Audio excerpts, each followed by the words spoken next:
এক্ষেত্রে কার্বন এবং ব্রোমিনের মধ্যে একটা বন্ড ফর্মেশন হবে। ভালো কথা, তাহলে বন্ড যদি ফর্মেশন হয় তাহলে কি ঘটতে পারে? তাহলে দেখো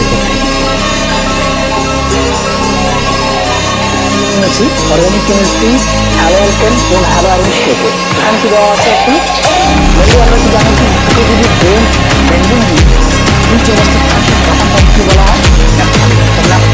অ্যারোমেটিক সিস্টেম।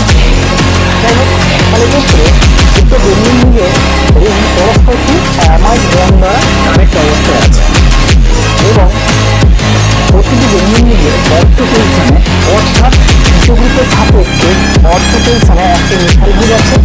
আর এই মিথাইল গ্রুপটা হচ্ছে কি ইন্টারঅ্যাক্টিভেটেড। তাহলে ইন্টারঅ্যাক্টিভেটেড আমরা মূলত ধরতে পারি হচ্ছে প্লাস ইফেক্ট, হচ্ছে মাইনাস ইফেক্ট। তাহলে ইফেক্টটা যে মানে আমি আর তুমি নয়, এখানে মি মানে কি হচ্ছে মিথাইল। তাহলে মিথাইল হচ্ছে কি না, মিথাইলের ক্ষেত্রে প্লাসের ইফেক্ট সম্পূর্ণ একটি গ্রুপ। আবার যদি বলা হয় এই ফার্স্ট যে রিং বেঞ্জিন রিং, তাহলে তার ক্ষেত্রে 1 নম্বর পজিশনে এনএইচ গ্রুপ আছে। তাহলে এই এনএইচ গ্রুপের সাপেক্ষে অর্থ পজিশন অর্থাৎ 2 নম্বর পজিশনে একটি প্লাস ইফেক্ট সম্পূর্ণ মিথাইল গ্রুপ প্রেজেন্ট আছে। তাহলে ক্ষেত্রে আমাদের রেজেন্ট কি দেওয়া আছে? এফি আর ব্রোমিন। তাহলে এই ব্রোমিন যদি ক্ষেত্রে এখান থেকে যদি একটি ইলেকট্রোফাইল জেনারেট হয় এবং এই বেঞ্জিন রিং যদি ক্ষেত্রে অর্থাৎ এই অর্গানিক যে মলিকিউলটি এটি যদি ক্ষেত্রে নিউক্লিওফাইল হিসেবে যদি কাজ করে, তাহলে নিউক্লিওফাইল হিসেবে কাজ করে কেন?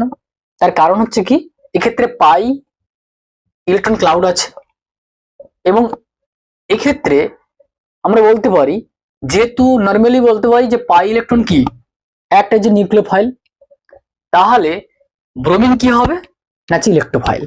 তাহলে ব্রোমিন যে ইলেকট্রোফাইল, তাহলে এখানে ইলেকট্রোফাইলটা কিভাবে থাকছে?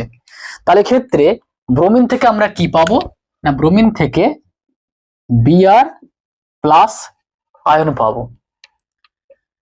তাহলে এই যে অ্যামাইড বন্ড অর্থাৎ কিটো এবং এনএইচ, তাহলে কিটো গ্রুপে কি ইফেক্ট আছে না কিটো গ্রুপে আছে হচ্ছে মাইনাস এ ইফেক্ট। তাহলে কিটো গ্রুপের মাইনাস এ ইফেক্ট থাকার জন্য এবং এনএইচ তাহলে নাইট্রোজেন অ্যাটমের উপর কতগুলো লোন পেয়ার আছে? একটি লোন পেয়ার। তাহলে এই লোন পেয়ার কি করবে না এই লোন পেয়ার রেজোনেন্সে টেক পার্ট করবে। তাহলে ক্ষেত্রে বলতে পারি এই লোন পেয়ার যদি